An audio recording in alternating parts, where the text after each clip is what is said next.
여러분 안녕하세요. 오늘의 코인 앵커 문다연입니다. 오늘의 주요 경제지표부터 살펴보겠습니다. 오늘도 3대 지수 모두 상승했습니다. 3일 연속 상승세를 보이고 있는데요. 모두 1% 내외로 상승을 했습니다. 오늘 새벽이었죠. 미국 공화당이 단기 부채 한도에 대해서 합의를 하면서 시장에서 위험 선호 현상이 높아진 것으로 보입니다. 먼저 지수로 한번 확인해 보겠습니다. 나스닥 선물지수 14,900선 위로 올라오고 있습니다. S&P 500 지수도 4,400대를 유지하고 있고요. 골드는 계속해서 횡보하고 있습니다. 테슬라와 코인베이스 역시 상승 마감했습니다.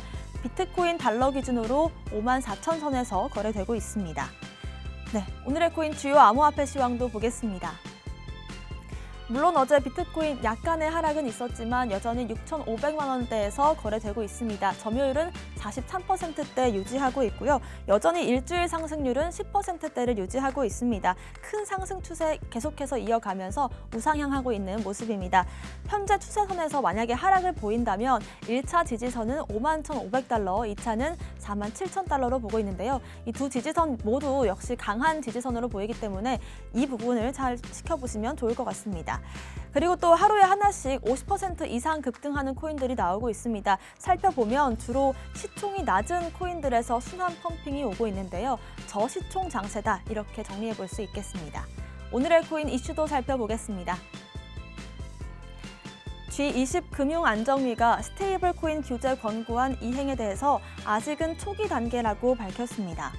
네, G20 금융안정위원회죠. FSB가 지난해 4월 발표한 이 스테이블 코인 규제 접근법 권고안에 대해서 이행 보고서를 발표했는데요. 아직까지는 권고안 이행이 초기 단계에 머물러 있다고 밝혔습니다. FSB는 성명을 통해서 여러 관할권들에서 스테이블 코인에 대해 규제를 하고 또 이걸 이행하기 위해서 다각도로 연구하고 있다면서 스테이블 코인 도입에 따라서 금융 안정 리스크를 해소하려면 국제 규제 도출 그리고 협력이 필요하다고 말했습니다.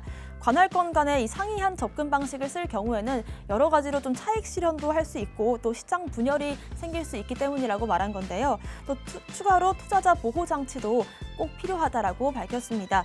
그리고 또 지난해 FSB는 2021년 12월, 올해 12월까지 스테이블 코인에 대해서 국제 표준 설정 작업을 완료하겠다라는 로드맵을 발표했었는데요. 여기에 따르면 각국은 내년 7월까지 표준을 마련하고 1년 동안 이걸 검토하고 평가해야 되는 상황입니다. 이제 글로벌적으로 두 가지 트렌드가 있는 것 같습니다. 스테이블 코인과 이제 암호화폐 규제겠죠. 제도권 안으로 들어오는 과정이 마냥 쉽지만은 않겠지만 여러모로 이 시장 이치에 맞는 조치들이 각국의 논의를 거쳐서 잘 마련됐으면 좋겠습니다. 두 번째 이슈 살펴보겠습니다. 조지 소로스 펀드가 비트코인에 투자했다고 밝혔습니다. 네, 미국의 거물 투자자죠. 조지 소로스의 소로스 펀드가 비트코인에 투자했다고 밝혔습니다. 던 피츠패트릭 소로스 펀드 CEO가 지난 5일 블룸버그와의 인터뷰에서 소로스 펀드가 비트코인에 투자하고 있다 이렇게 처음으로 공식적으로 말을 했는데요. 피츠패트릭 CEO가 소로스 펀드의 규모를 생각했을 때 물론 거대 규모는 아니지만 비트코인 시가총액이 2조 달러가 넘어가면서 주류 자산으로 인정받고 있다고 말했습니다. 그리고 또 장기적인 투자 포트폴리오에 비트코인을 충분히 투자할 만한 가치가 있다라고 봤는데요. 또 피츠패트릭 CEO는 CBDC에 대해서도 견해를 밝혔습니다. 금융시장의 CBDC에 대해서 긍정적인 입장을 보이고 있는데 일단 시장에 예상보다 빠르게 CBDC가 도입될 것 같다라고 밝혔습니다. 그리고 또 중국의 디지털 위안화에 대해서도 얘기를 했는데 디지털 위안화가 지금 당장은 비트코인 같은 암호화폐 잠재적인 위협이 되겠지만 결국에는 비트코인과 다른 길을 걸어갈 것이다 이렇게 선을 그었습니다. 물론 이 소로스 펀드가 그동안 비트코인을 포함해서 여러 가지 암호화폐에 투자했다 이런 썰들이 미국 투자업계에 알려져 있었습니다. 하지만 이렇게 CEO를 통해서 공식적인 입장을 밝힌 건 이번이 처음이기 때문에 이 시장에서도 가격적으로 상승이 있었는데요. 요즘 하루에 하나씩 기관 한 곳들에서 투자를 하고 있다 이런 뉴스를 흔히 접할 수 있는 것 같습니다. 고래들이 이끄는 연말 상승장 기대해 보도록 하겠습니다. 마지막 이슈도 살펴보겠습니다.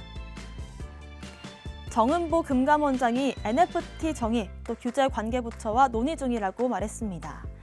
네, 정은보 금융감독원장이 최근 주목받고 있는 NFT 정의와 규제에 대해서 관계부처와 논의하고 있다고 밝혔습니다.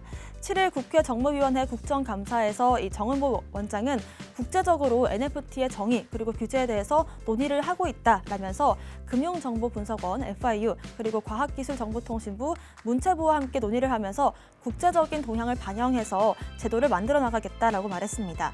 앞서 더불어민주당 진선미 의원도 NFT 시장이 올해 급성장하고 있는데 여기에 대해서 우려감도 있다면서 가상자산 사업자들이 신고를 했는데 여기에 NFT도 포함이 되는 건지 아닌지, 그리고 또 NFT 사업자들이 신고 의무를 가져야 되는지도 아직 불투명한 상황이라고 말했습니다.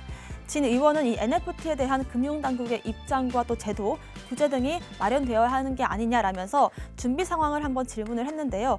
여기에 대해서 정 원장은 NFT가 확산되고 여러 가지 형태로 활용되고 있지만 정부도 NFT를 지금까지는 어떻게 봐야 될지 논의 중이다라고 밝혔습니다.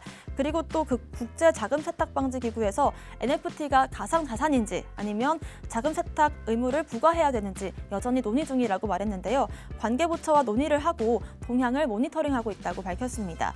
일단은 NFT에 대한 정의 그리고 규제에 대해서 계속해서 글로벌적으로 동향을 살펴보면서 대응하겠다라는 뜻으로 보이는데요. NFT 열풍과 함께 불거진 이슈가 바로 이 부분이 아닌가 싶습니다.